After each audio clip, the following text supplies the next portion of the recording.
Hello and welcome to the latest episode of the two-man power trip of wrestling. I am your host, JP John Poz, right here at the TMPT feed, a part of the two-man power trip of wrestling's podcasting empire. I'm, of course, the one-man power trip that runs the two-man power trip.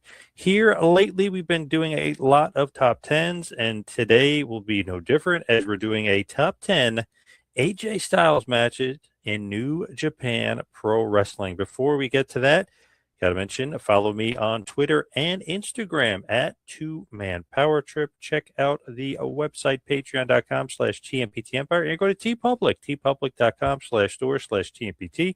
Get your Hogan era, your TMPT, or your Era the Hitman gear today. Now, we've been discussing last week about the top 10 matches AJ Styles in WWE. I kind of hinted that there's definitely going to be more of these lists. There's ROH, there's, of course, TNA.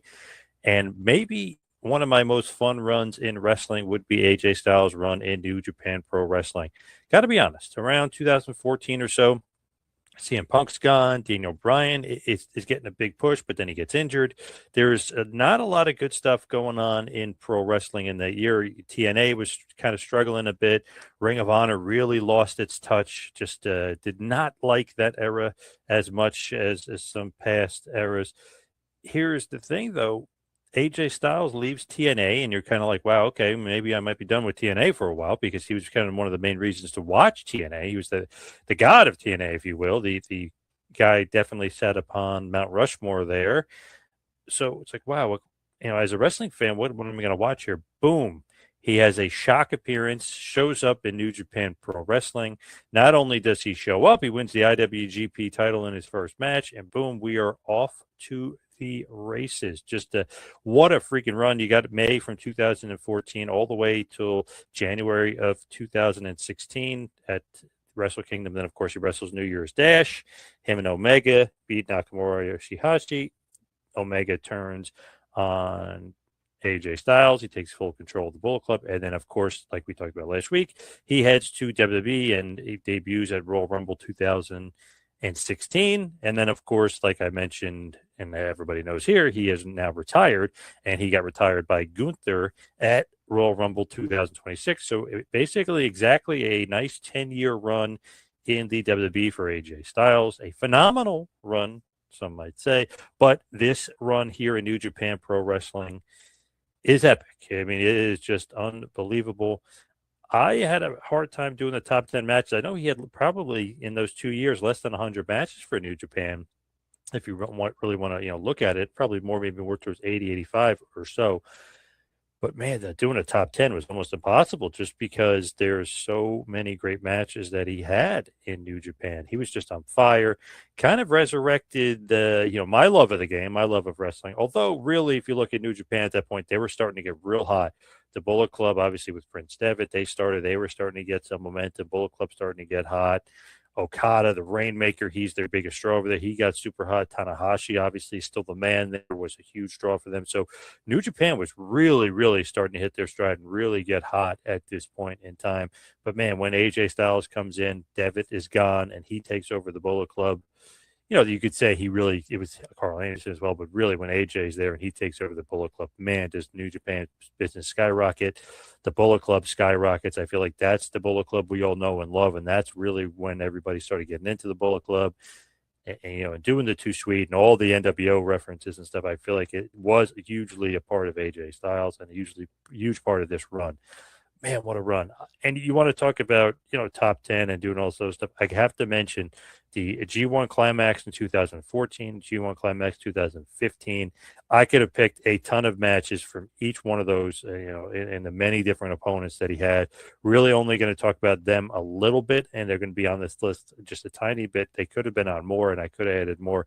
One of those things where, man, it's just too tough to call. I had to go with matches that were my favorite or matches that I thought definitely deserve to be on the list. But of course, like always happens, reply, comment, even message me, which I love getting, just about other matches and stuff, and other matches you thought that should be on the list or deserve to be on the list, or maybe matches you think shouldn't be on the list. But I'd love to hear from the fans and just kind of get their opinion out there. Wrestling, of course, is all subjective, so you can kind of put your opinion out there. So this is just what I think should definitely be out there. So as far as this list is concerned, I have to, of course, always start out with some honorable mentions, and I will talk about some G1 Climax matches. Let's go 7/21/2014, part of the G1 Climax tournament. He took a loss to Okada that I got to bring up as an honorable mention, which was a great match. It just shows their chemistry. This was one of my favorite feuds of AJ, one of my favorite feuds of Okada, one of my favorite feuds were New Japan at this point because they wrestled a lot. This was a big feud. They wrestled a lot over the IWGP title, but of course, this was the G1 Climax tournament, which is for a shot at the IWGP Championship. And this is just one of those things where they have these tournaments and you know they're going to have some barn burners. You know they're going to have some epic matches. And this was an awesome one.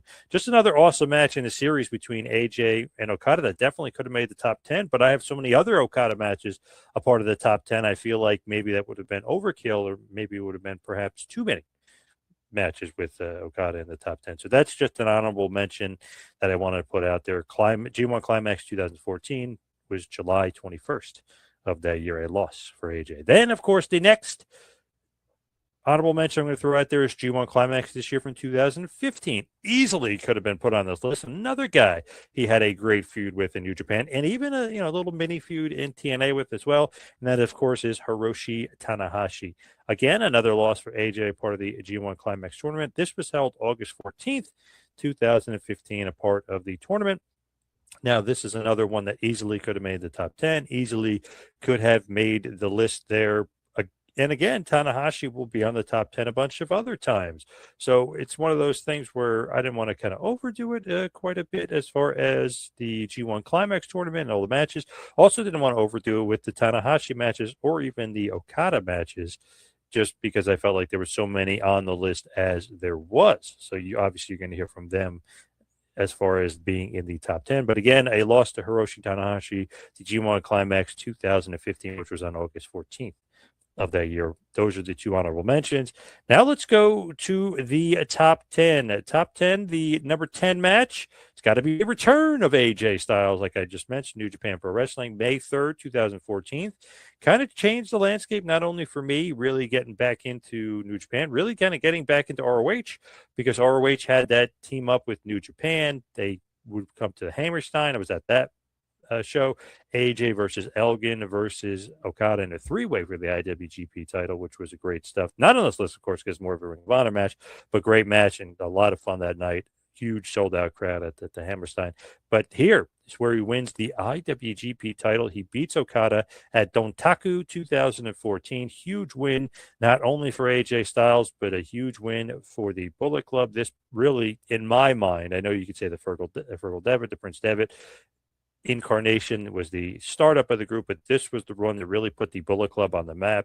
AJ wins his first match technically back in New Japan Pro Wrestling. He beats the Rainmaker Okada, who was the big gun. He was the big star there. So boom, not only puts AJ on the map, puts the Bullet Club on the map, and you're off to the races and starting to draw huge money, not only in New Japan Pro Wrestling, but huge money for Ring of Honor here in the States, as they had their partnership with New Japan, which was very beneficial, quite frankly, for both groups.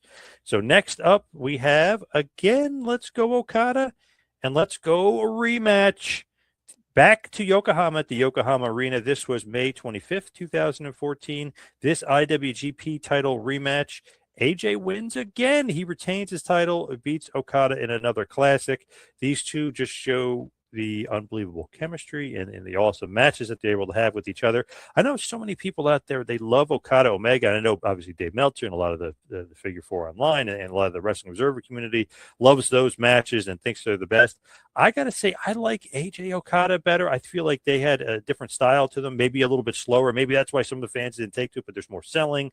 I just like their chemistry maybe a little bit more. Not to say Okada Omega matches aren't great, because they definitely are. I just feel like I liked these matches a little bit better and their chemistry better. And of course, Okada, maybe you could say his best feud is Tanahashi, and I love those matches too. So not to take away anything from Okada and Omega at all, but I just love Okada Styles. It's a different style, maybe a little bit slower, even to a point where each match feels like there's so much different in styles, like they're trying different things out. Just very cool, very different. something like of a dream match, the best guy from TNA versus the best guy from New Japan. You almost didn't expect you'd see it. And boom, you see it, back-to-back shows, the Dantaku show and back to the Yokohama Arena show. So this was a great one. Again, this was 5/25/2014 versus Okada in the IWGP title rematch. AJ wins yet again. Nice little match there. Next up, let's go King of Pro Wrestling. Let's go October 13th, 2014. Hiroshi Tanahashi versus AJ Styles for the IWGP World title. You know what's going to happen here. Tanahashi takes the IWGP title. A huge win for Tanahashi, as obviously he would then go on to the Tokyo Dome. And then we'll get to AJ in a second of who AJ wrestles at the Tokyo Dome. But this is a great match. This was one of the things where Bullet Club is on a roll. AJ Styles is on a roll. Who can beat him? Who could take the IWGP title and kind of take back New Japan Pro Wrestling from the Bullet Club? And, of course, it would have to be Ace, the man, the face of New Japan for many, many years, the GOAT of New Japan to a lot of people. And, of course, Tanahashi would defeat AJ Styles on this show. This was October 13th, like I said, 2014, the King of Pro Wrestling show. Good stuff here. Absolutely love the chemistry between AJ and Tanahashi, who have wrestled a bunch before, not only in TNA, but in New Japan Pro Wrestling. So good stuff there. And crazily enough, both of them retired in 2026. So we had Tanahashi retiring at the Tokyo Dome, losing to Okada. And then, of course, we had AJ losing to Gunther at the Royal Rumble. Kind of a crazy last few months as far as retirements. AJ Styles, John Cena, Hiroshi Tanahashi. Cena known as kind of the big babyface GOAT, if you will, of WWE for the last 20 years. AJ known as the GOAT of TNA. There's no doubt about that. And, of course, Tanahashi, a lot of people refer to as the GOAT of New Japan Pro Wrestling. So kind of a huge changing time and huge shift of change here in the wrestling world as far as some of the all-time greats retiring. Next up, like I mentioned, the Tokyo Dome. So let's go Tokyo Dome, January 4th, 2015. Got to put this up there for AJ Styles versus Tetsuya Naito. Great match here at Wrestle Kingdom 9.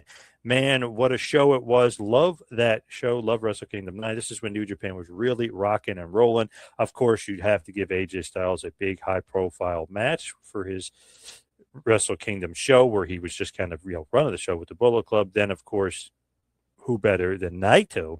One of those guys, when you kind of put up the pillars or put up the big names and put up the guys that really help really solidify New Japan Pro Wrestling that aren't the Bullet Club guys, like the other guys, like, you got to throw Okada and you got to throw Tanahashi out there. You probably throw Nakamura out there.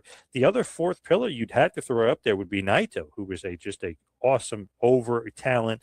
Love his gimmick, just love everything about him. He is tranquilo, if you will. So Naito, AJ Styles deserves to be on this list. AJ Styles gets to win over Naito at Wrestle Kingdom 9, January 4th, 2015. Kind of trying to keep this almost in chronological order and wrestling order, because you really can kind of put them in any order and it would be amazing. But I tried to, a little bit as far as keeping it in order. But the matches are unbelievable. And almost like AJ was really hitting a stride, really getting better and better. So the next match up, a rematch, so to speak, as Tanahashi is still your IWGP champion. This would be 2/11/2015. This is the new beginning in Osaka. New beginning in Osaka, Japan. The IWGP title, of course, on the line yet again as Tanahashi successfully retained his title. Tanahashi would defeat AJ Styles here. AJ Styles would defeat Tanahashi here at the New Beginning show and win back the IWGP title. So interesting shift here as the Bullet Club are kind of taking back control of New Japan Pro Wrestling. And you look at it, AJ Styles is back in control. Great booking, great job. Just Geto was hitting all strides here. Unbelievable at this point. This is a great match, great rematch. And again, a bunch of the Tanahashi matches could make the list and be high on the list. But this match, I feel like, might have been the best that they had together. Great match here where AJ Styles retained or gets back the IWGP title for his second run. So two-time IWGP World Heavyweight Champion AJ Styles is. He would go on to defend that title a few months later at the Invasion Attack. Yes, the Invasion Attack 2015, which was on April 5th, 2015, and he was wrestling Kota Ibushi. These two had unbelievable chemistry.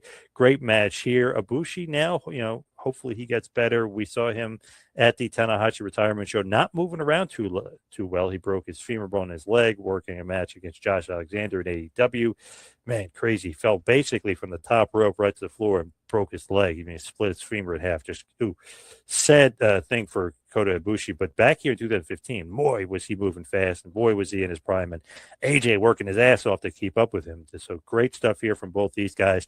AJ gets the win, retains his IWGP World Heavyweight title here at Invasion Attack 2015, which was on April 5th of that year. Big win for AJ, big match. So talked about Okada, talked about Ibushi, talked about Naito, talked about Tanahashi, all those great matches. What could be next? Well, I'm not done with Okada because, man, did AJ and him have just continue on to have just a series of great matches. And each one was definitely different than the other. This would be no different as we go to Dominion 7.5, which was on July 5th, 2015. This Dominion show was AJ Styles defending the IWGP title against Okada in the main event. And guess what? Okada gets the dub. He gets the title back, gets a big win here, defeats AJ Styles, and wins back his IWGP World Heavyweight Championship. Man, this is just a great match and a great feud. If you haven't seen these guys wrestle, definitely check them out. I mean, man, Okada is making the list 4 times. He's even mentioned in the honorable mentions. Just I love this feud. I love what these two guys were able to do. And it's almost out of nowhere because, like, TNA lets go of AJ Styles. He kind of is in flux, doesn't know what he's going to do. Boom, he gets picked up by New Japan, and he's already in the world title scene. He's already propped up as one of their top guys. He's, like I said, he's going to be 2-time IWGP champion pretty quick out of the gate. So we're basically within his first 9 months within the company, and he's wrestling just epic match after epic match, really kind of changed the game, if you will, and kept an eye on him as far as WB is concerned, because obviously we know that WB keeps a huge eye on New Japan Pro Wrestling. We know Triple H keeps a big eye on New Japan Pro Wrestling, and they put him right into the limelight, right into the feud with their top guy, the Rainmaker. And here he comes up a bit short as AJ loses, and Okada regains his IWGP World Heavyweight Championship. Let's go again to Okada versus AJ Styles. This time we're going to the King of Pro Wrestling show in October 12th of that year. Just man, what a great match. It was in Tokyo. Great match at the King of Pro Wrestling. Again, AJ Styles comes up a bit short as Okada retained his IWGP championship, defeating AJ that day. Man, just love this feud. Love these two together. This would be basically, their last big match together. And boy, did they not disappoint, with Okada retaining the title and obviously him heading his way to Wrestle Kingdom. And then AJ would head in a different direction as well for Wrestle Kingdom and get a dream match that we hadn't seen before up until this point. So like I just want to mention here, the last epic match between these two as far as New Japan Pro Wrestling, the King of Pro Wrestling on October 12th, Okada defeats AJ Styles and retains his IWGP Championship. Speaking of Wrestle Kingdom and dream matches, they did it here. 1/4/2016 from the Tokyo Dome, the big Wrestle Kingdom show. It was Wrestle Kingdom 10. Boy, it was epic to say the least. What a freaking match between these two. Shinsuke Nakamura defeats AJ Styles to retain his IWGP Intercontinental Championship. What an awesome match. And obviously, they just had a match at Saturday Night's Main Event, which was awesome, which made my top 10 AJ Styles WWE matches. Love these two. Love their chemistry. They would have a long time big feud in the WWE as well over the WWE Championship, where AJ came up basically with all the wins in those matches. But those were fun. Those were good. This might have been their best, though. This, I feel like, was probably the best match they had. Saturday Night's Main Event was a great one and a bit of a dream match just as far as WWE, and a callback to this match as well. So check out both matches if you haven't seen it. If you've seen a Saturday Night Main Event match, thought that was great. This one is even better here. Wrestle Kingdom 10, January 4th, 2016, from the Tokyo Dome. Just want to mention again, of course, Nakamura defeats AJ Styles, retains his IWGP Intercontinental Championship. Now, what is number one? What's number one on the list? What is his best match? I'll give you a clue. It's not Okada. It's not Tanahashi. It's not Nakamura. It's not Ibushi. It's not Naito. It's not Goto. And it's not any of the other guys that he wrestled there in New Japan. It is Minoru Suzuki, part of the G1 Climax 24, G1 Climax 2014. This was on August 1st, 2014. This is a barn burner. This match is unbelievable. There's some selling in this match that would just, make you really kind of lose your sense of is this real or not. It was just unbelievable selling. Awesome match. Definitely a different style match we've seen from AJ before. Hard hitting. There's a time where Suzuki nails him with a punch that you legit think was a knockout shot. Just unbelievable chemistry, unbelievable selling. Tony Khan recently mentioned this match. So me and him are on the same wavelength here. We thought this was one of AJ's best matches, obviously one of Suzuki's best matches, one of our favorite matches from New Japan from AJ Styles, but I got to put this number one on the list. To me, easily a 5-star, amazing match. Absolutely love it. If you haven't seen it, it's part of G1 Climax 24, the A block, if you will. This was all the way back in 2014. G1 Climax, August 1st, 2014. Big time win here for AJ Styles over Minoru Suzuki. So there you have it. There is the top 10 AJ Styles matches in New Japan Pro Wrestling. Man, what a freaking run there. I had a hard time breaking it down to just 10, and obviously the honorable mentions kind of breaking it down to 12, but man, what a run he had. It was only basically a 2-year run as he starts in May of 2014, and he's gone by January of 2016. So let's wrap up this bad boy and head towards the plugs. Follow me on Twitter and Instagram at 2Man Power Trip. Check out the website, patreon.com/TMPT Empire, and go to TeePublic, tpublic.com/store/TMPT. Get your Hogan era, get your TMPT gear, and get your era of the Hitman gear as well. Like to thank everybody out there for listening. See you right back here next time for the 2Man Power Trip. Have a good